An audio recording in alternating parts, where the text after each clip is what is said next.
Dear student, today I will explain you the next part of your chapter 4, part 6. In this part, I will discuss regarding the derivation of the relation between linear velocity, angular velocity and radius. That means linear velocity v, angular velocity omega and radius r. So this relation, relation is V equals R into omega. This relation we have to derive. Another derivation is the centripetal acceleration. Centripetal acceleration AC. Centripetal acceleration AC equals V square by R. These two derivation, centripetal acceleration. After finding your centripetal acceleration, you will have to find out centripetal force by using Newton's second law of motion. Okay, clear? Now I have to remove to explain these topics from the blackboard. Okay, let me remove. So your first topic is to derive a relation between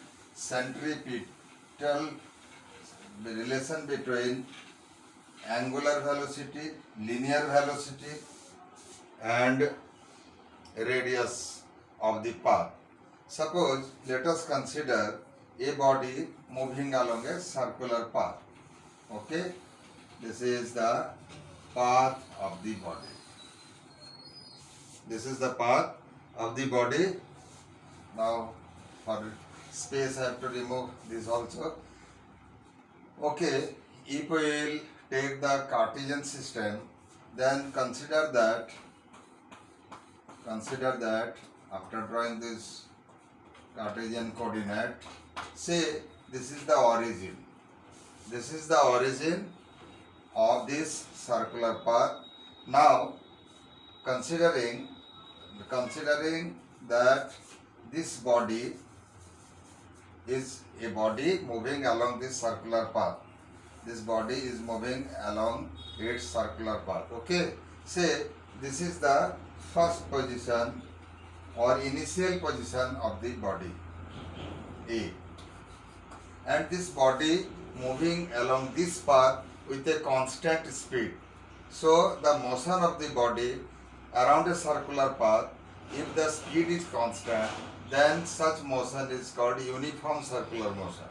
So body undergoes uniform circular motion starting from A, body is here, and you see then the position coordinate from this origin, position coordinate will be Ri.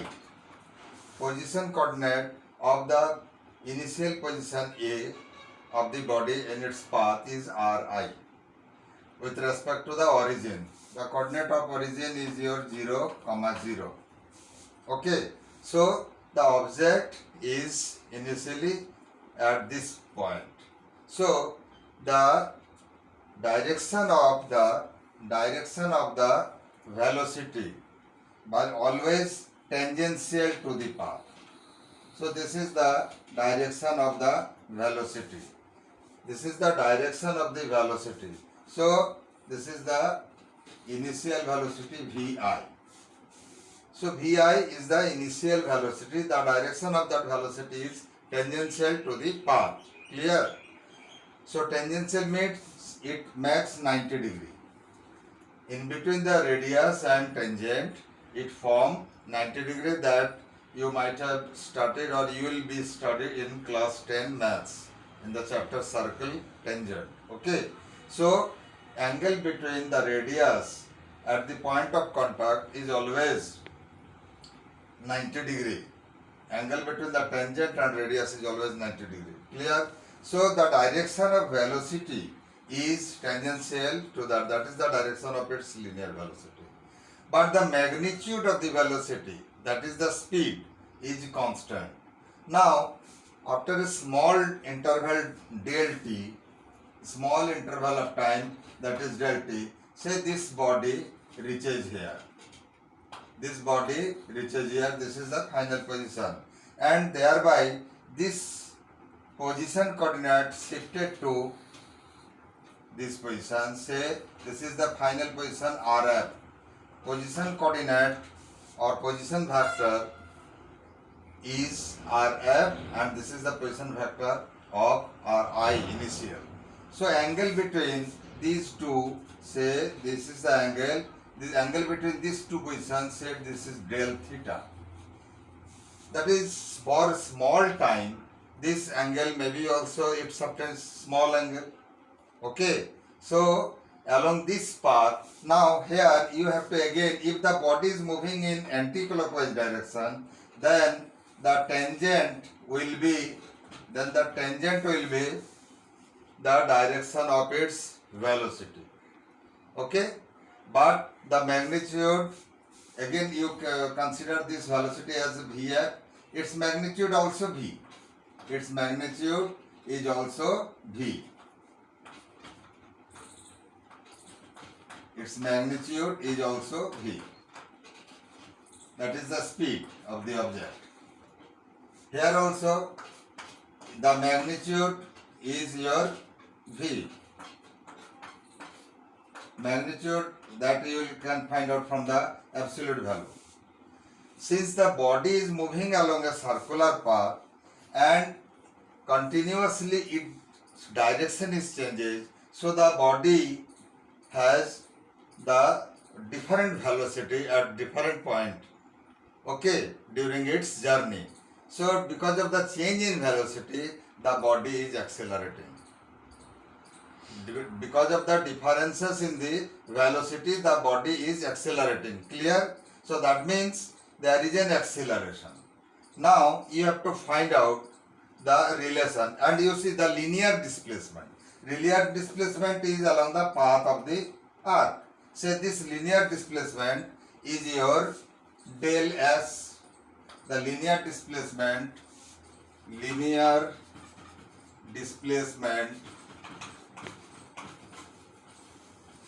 is your, say, del S.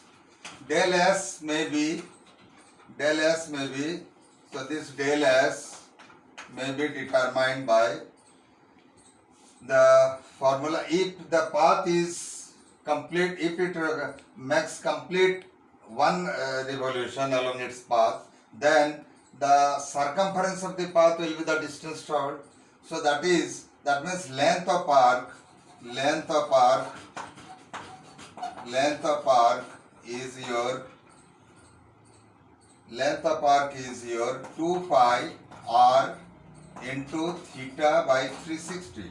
Here the angle is del theta, so you can write del theta by 360. So 2 pi r del theta by 360. So this part is the segment. This is the formula of segment. So length of arc means your APB. Length of arc is your A. Suppose you can write it as your P. So this is your APB. Length of arc is your linear displacement, and that is 2 pi r del theta by 360. And as far as the relation is concerned, this del theta and 360 can be written as 2 pi in radian. So 2 pi radian is equal to your 360 degree. So instead of 360 you write 2 pi, 2 pi cancel. So this will be r dot del theta. So this is your del S, that is the linear displacement, and this much is the angular displacement.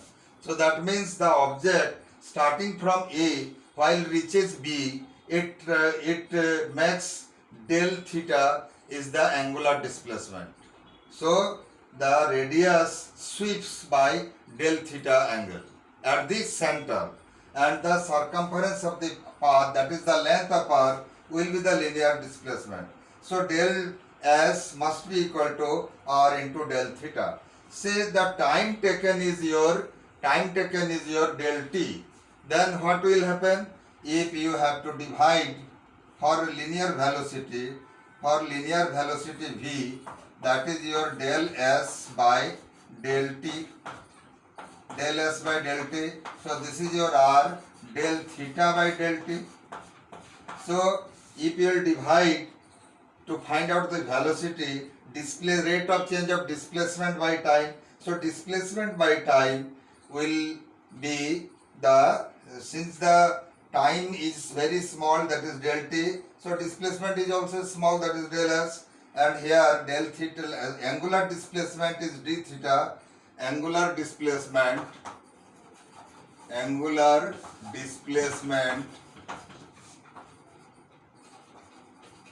is your del theta. In time del t. In del t, the angular displacement at the center is del theta.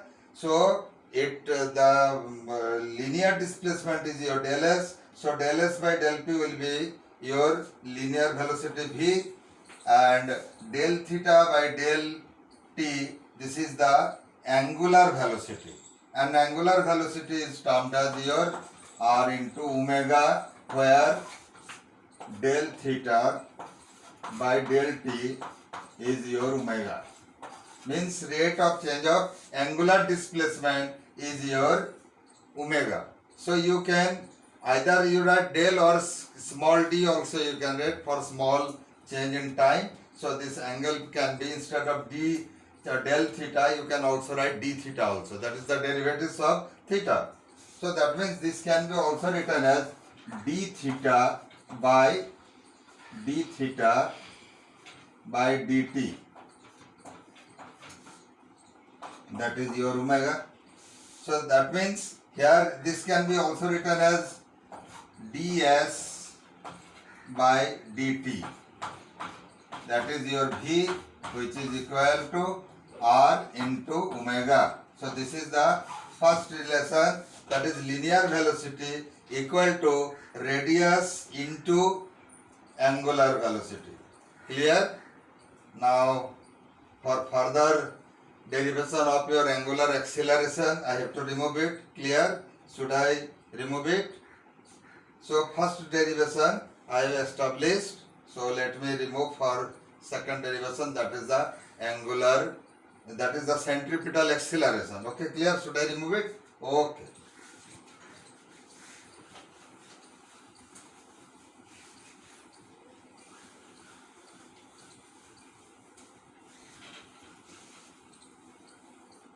Okay, you just see the diagram. Initial position of the object along the circular path which undergoes uniform circular motion is your A.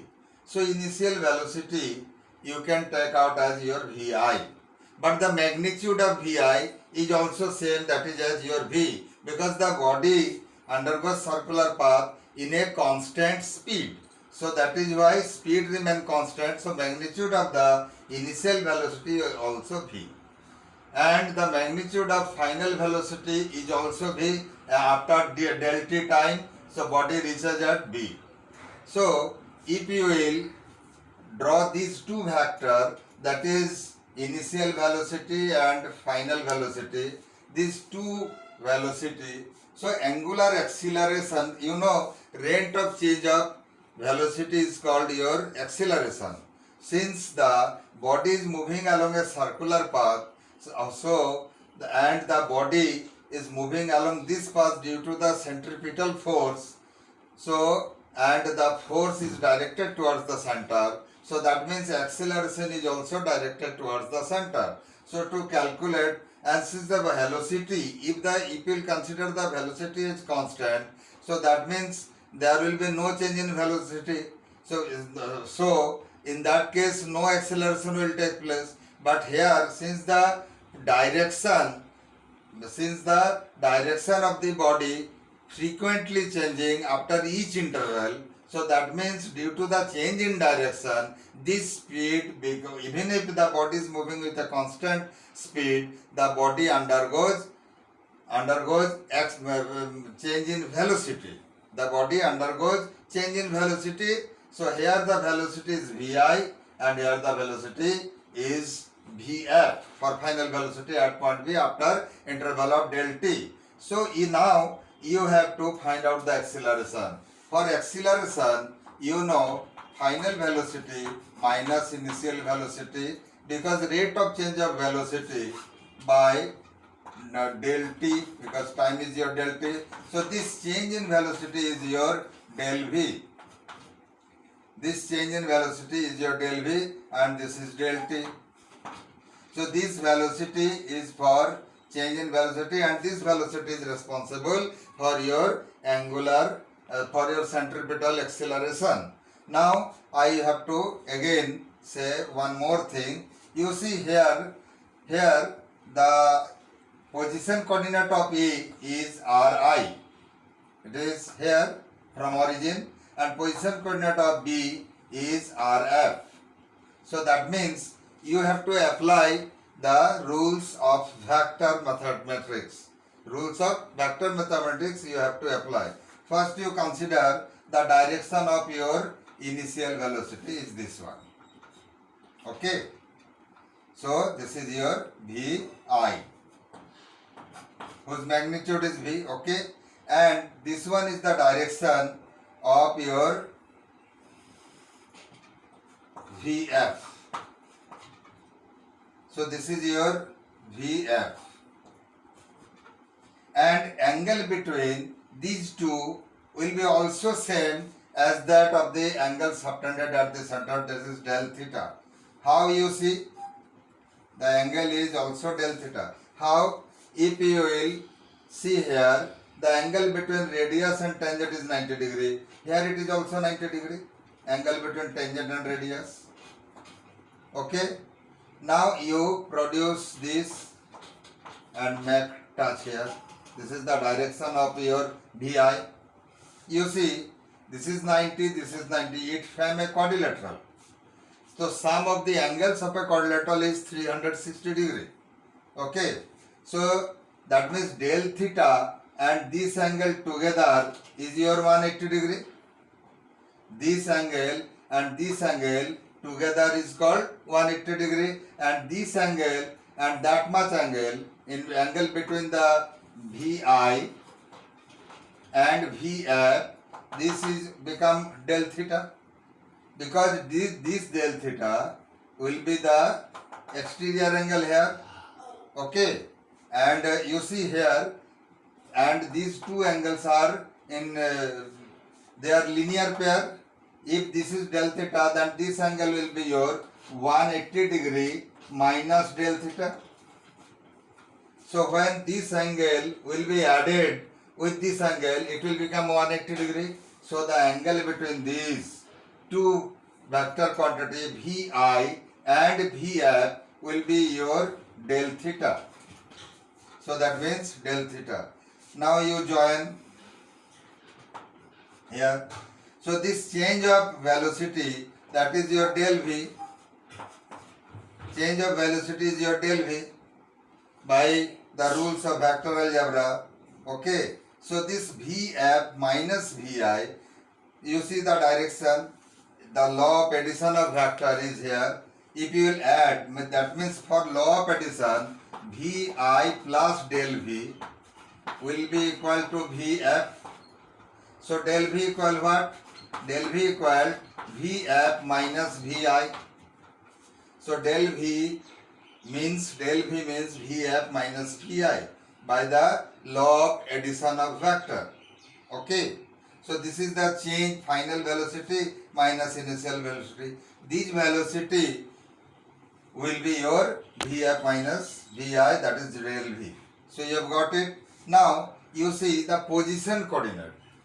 So you see, because of the small change in time, here it subtends small angle. So this displacement, linear displacement, that I had explained to you, APB, that may be considered as your straight line. So that means for radius, you see this is one radius for the initial, that is Ri, and this one for position B. Okay, that is Rf, that is your Rf. What you do, you just join, this is your del r. This is your del r for vector algebra, because final position of the coordinate minus initial position. So that means del r must be equal to rf minus ri,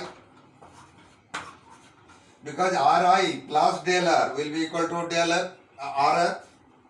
ri माने position coordinate of A is your ri, and position vector of A point is your ri, and position vector of B point is your rf.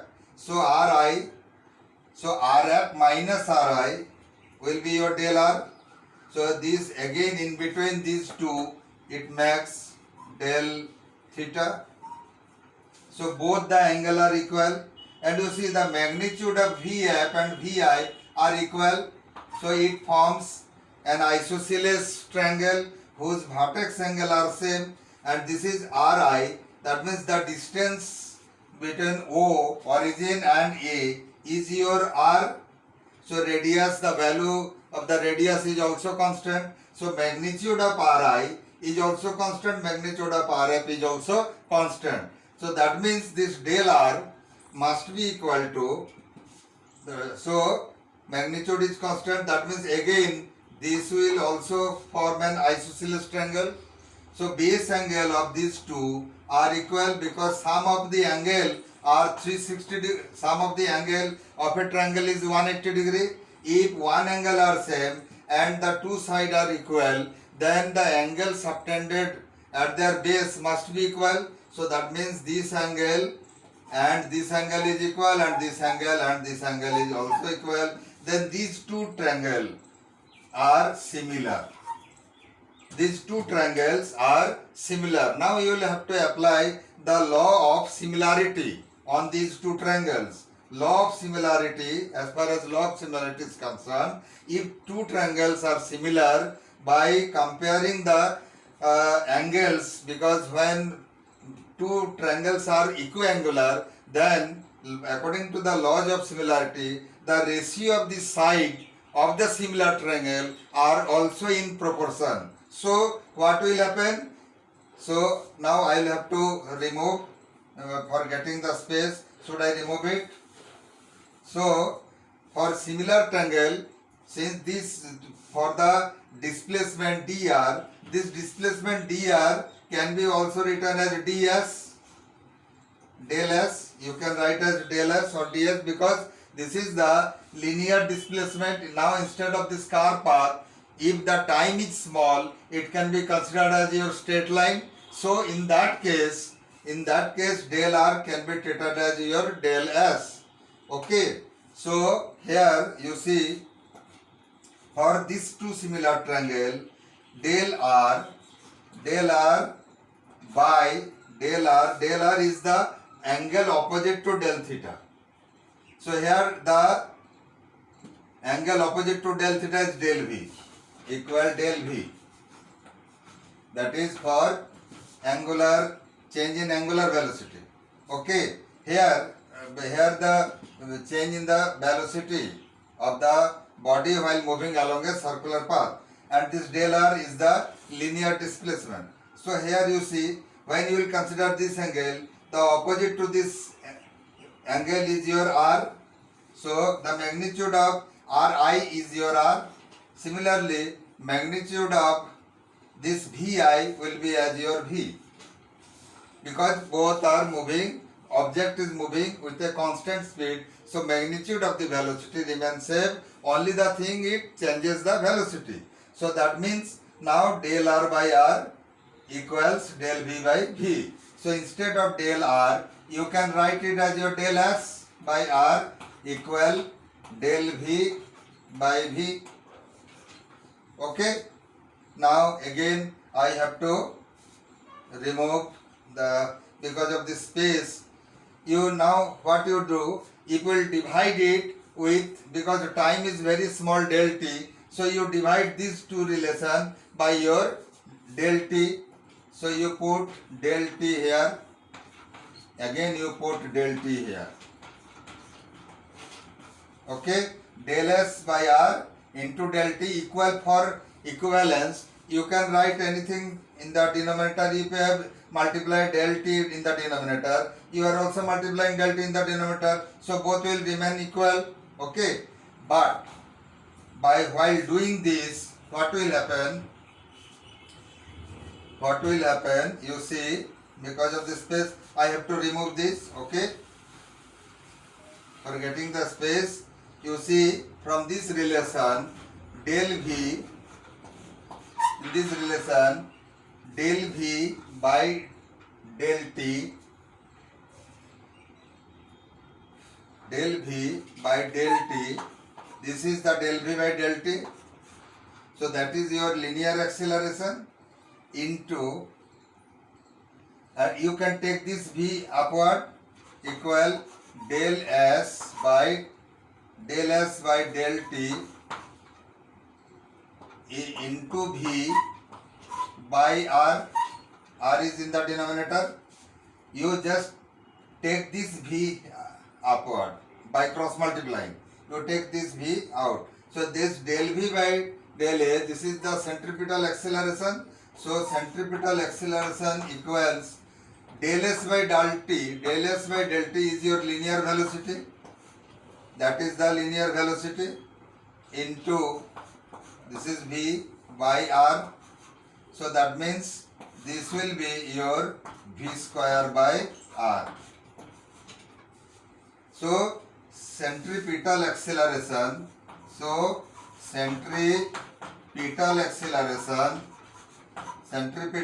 acceleration equals v square by r. Okay, you have got the formula. Now for centripetal force, should I remove all this? It is clear. For centripetal force,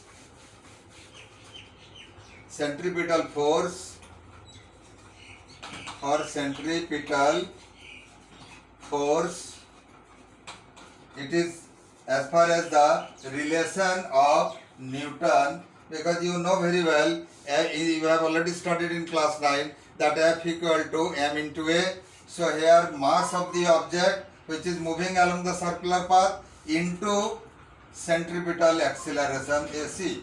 So that means centripetal force F equals m into v square by r, because right now you have seen that centripetal acceleration is your v square by r. You have just put on this formula, centripetal force equal mass of the object moving under uniform circular motion and acceleration produced towards the center is your AC. So centripetal force equal m into v square by r. This is the centripetal force exerted on the body directed towards the center while the body moving under uniform circular motion, okay, along a circular path. This much is sufficient for today. Okay, bye.